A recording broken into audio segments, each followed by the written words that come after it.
এই মুহূৰ্তত জনাই আছো এটা বিগ ব্ৰেকিং নিউজ। ধুবুৰীত ভোট গণনাৰ পূৰ্বেই আৰক্ষী আটক কৰিছে অগপৰ এগৰাকী নেতাক। ধুবুৰীত হুলস্থুলীয়া পৰিৱেশ ভোলানাথ মহাবিদ্যালয়ৰ সন্মুখত। অগপৰ এগৰাকী নেতাক আটক কৰিছে ধুবুৰী আৰক্ষীয়ে। ধুবুৰী ভোলানাথ মহাবিদ্যালয়ৰ সন্মুখত হুলস্থুল পৰিৱেশ।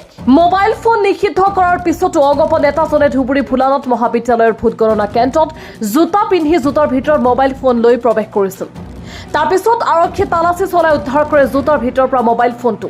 অগপ নেতাৰ আৰিফুল ইছলামে আৰক্ষীৰ লগত দুৰ্ব্যৱহাৰ কৰে আৰু তাৰপিছত আৰক্ষীয়ে আটক কৰে নেতাজনক।